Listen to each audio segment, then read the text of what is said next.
Hey guys, there's some things I'd like us to catch up on because as we've been caught up with the Kyrie Irving scandal, I'm realizing that the Kyrie Irving and the Kanye thing, that was basically a distraction, a major distraction. A distraction while the Jewish community absconded with about $26 billion of money.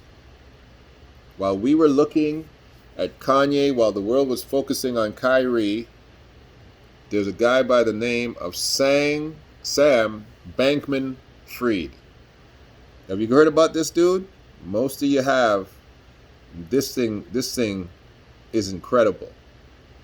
Okay? I'm gonna read some of this article and just listen. Just listen. Until recently, Sam Bankman-Fried has been viewed as a financial wonder kid who created one of the world's largest crypto exchanges, FTX, Jewish boy, Jewish kid from an affluent Jewish family, okay?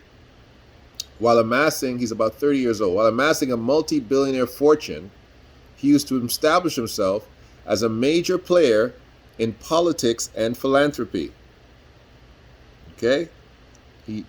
Listen to that part. But over the past few days, a different narrative has emerged as the now beleaguered 30-year-old investor seeks to save his exchange from imminent collapse amid a sudden liquidity crunch that has reverberated across crypto markets, threatened to wipe out most of his personal wealth, and left FTX on the verge of potential bankruptcy. It is an extraordinary reversal of fortune for the once powerful crypto king, whose net worth had been valued at $16 billion, I've seen $26 billion, as recently as Monday. Now even Bankman-Fried himself has acknowledged he may no longer be a billionaire. As some estimates have suggested, his exchange, meanwhile, was valued at just $1 on Tuesday, according to Bloomberg. How do you go from being worth $16 billion to being worth $1? Where are your assets? Where are your fixed assets? Where's everything gone? Where's your buildings? Where's your property? Where's your cash holdings? Where's your intellectual properties? How do you go from being $16 billion in assets to $1? It's not possible. Bankman-Fried, who has previously helped bail out other struggling cryptocurrencies, was in desperate need of his own savior on Thursday after a leading competitor, Binance, withdrew from a recent agreement to acquire FTX, citing, quote unquote, mishandled customer funds and alleged U.S. agency investigations. He stole people's money, not by himself. He's not alone. Watch. FTX is reportedly facing investigations from the Securities and Exchange Commission and the Justice Department. The crisis began last week when CoinDesk, a crypto news site, obtained a leaked document suggesting a highly risky and potentially improper financial connection between FTX and the hedge fund founded by Bankman-Fried. He's basically investing the money from the hedge fund, from the crypto company, with his own hedge fund. He's basically taking all the money out of there, that's why it's worth $1, transferring it all over to his hedge fund. Okay? So basically you're taking it out of one pocket, putting it into another. Listen. Let me continue.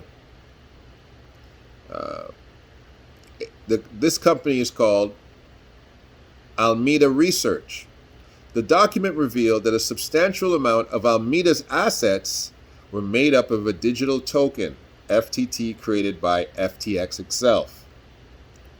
Watch this. In quote, while there's nothing per se untoward or wrong about that, it shows Bankman-Fried's trading giant Alameda rests on a foundation largely made up of a coin that a sister company invested, wrote Ian Allison, a senior reporter at CoinDesk, not an independent asset like a fiat currency or another crypto. The unusual arrangement drew particular scrutiny from Binance, the world's largest crypto exchange, whose assets included the FTX token. On Sunday, Changpeng Zhao, the chief executive of Binance, said the company would liquidate any remaining tokens because it realized they were worth nothing, and it received after its exit from FTX equity last year. His announcement spooked other investors, setting off a massive bank run at FTX. So when Binance said, we're getting rid of all this stuff, it's not worth nothing, everybody else who had invested in FTX, this little Jewish boys company, they got spooked and said, if you're getting out, I'm getting out too. Give me my money. The company is now on the brink of insolvency as it has been unable to pay for billions of dollars in withdrawal requests. Where's the money? In an extensive Twitter thread on Thursday morning, Bankman-Fried claimed responsibility for what he described as a bad word show, writing, I'm sorry, that's the biggest thing I messed up, and should have done better, he said. He was winding down trading at Alameda and spending this week doing everything he can to raise liquidity. Not much of a panic statement when you took all your money out of this company and you're putting it in your hedge fund. There are a number of players who we are in talks with, he wrote. We'll see how that ends up. FTX announced on Thursday that it had reached an agreement with Tron, a blockchain network that will allow holders of some tokens to swap assets from the exchange to external wallets. But the company's future remains in doubt amid mounting scrutiny over its apparently untoward financial relationship with Alameda, among other things. According to the Wall Street Journal, FTX lent billions of dollars worth of customer assets to fund risky bets by its affiliated trading firm, ultimately setting the stage for the exchange's implosion. FTX did not respond to the request in the comment from the Jewish Insider on Thursday. Bankman-Fried, an eccentric idealist who subscribes to a movement known as effective altruism, watch this is when it really gets good, had vowed to eventually give away all of his money. Before, though, the collapse of FTX, he spent around $40 million during the midterms to boost the range of his candidates, most of whom were Democrats. His contributions made him one of the top donors of the election cycle. This is how Jews stay in control. According to Open Secrets, which tracks campaign finance data, he gave a large portion of his donations to protect this company called Protect Our Future, PACT, whose future? Which describes itself as an organization designed to help elect candidates who will be champions for pandemic prevention. The PAC did not respond to a request for comment from JI on Thursday. Many of the candidates Bankman-Fried supported are also backed by pro-Israel groups.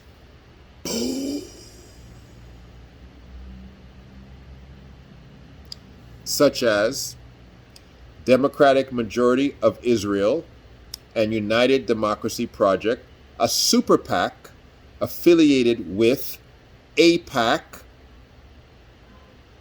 I got a lot of news. I got a lot of things to say about APAC. APAC, first time I called your name, but I talked about you before. He gave $250,000 directly to DMFI PAC last May, but it is unclear if his backing of pro-Israel candidates was coincidental or motivated by any personal interest in Middle East policy. Bankman-Fried, who is Jewish, does not appear to have spoken publicly about Israel or the Middle East. The DMFI PAC declined to comment. It remains to be seen if he will have money to spend in future cycles now that most of his wealth is gone. His wealth is not gone. His wealth is not gone.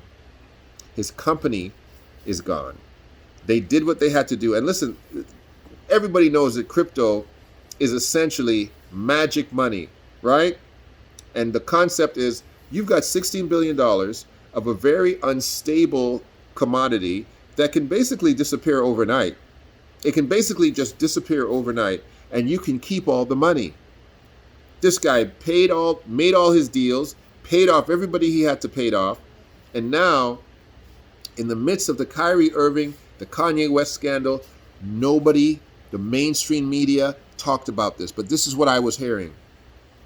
The Jewish community, from channels that I had, back channels that I had, was very concerned, and this is the terminology. The Jewish community is very fearful right now. Why? They're very fearful that, what if somebody like has some big crypto? This is exactly what I heard multiple times. I heard it multiple times out of somebody's mouth who's very close to that community. What if the Jewish community, somebody in the Jewish community, does something, with crypto and there's a massive crash and people use billions, they're going to blame it on us Jews. I thought that was a very strange statement that the person said until I heard it said again.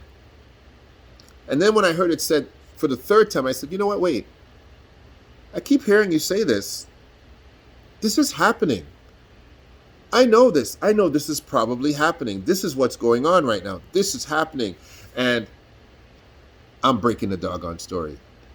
I'm telling you right now that this money, this $16 billion of customer money that's being invested by the Justice Department, why do you think this guy paid off everybody he had to pay off? He knew what was coming down the pike. He paid off everybody. He made sure that the largest players in the Jewish lobbyist group were paid off to make sure that they can keep his behind out of jail and they can keep the watchdogs from sniffing up their tail for the $16 billion of customer money that these folks still have. I called it. I said it. You still got it. And if the Jewish community wants to be honest with us, show us the money. This guy's a front man for a whole lot of big Jewish money. He's a 30-year-old little boy. He can never pull this off by himself. Never could he have pulled this off by himself. He is the front man of a massive Jewish, I'm not going to even call it a Ponzi scheme because it's not a Ponzi scheme. It is taking from Peter to pay Paul, taking the money, liquidating his crypto money, putting it into a hedge fund, paying off who he had to pay off, and causing this whole document to leak, crumbling his company overnight. Documents like that don't just leak. Crumbling his company overnight, and then saying, hey, I don't got any money left. I don't got any money left. Buyer beware. Listen to me very carefully. The fix is in. The fix is in. The fix is in. This is Del K. Brereton of The Real Spiel. Sam Bankman Fried, show me the money, baby. APAC, holla at your boy.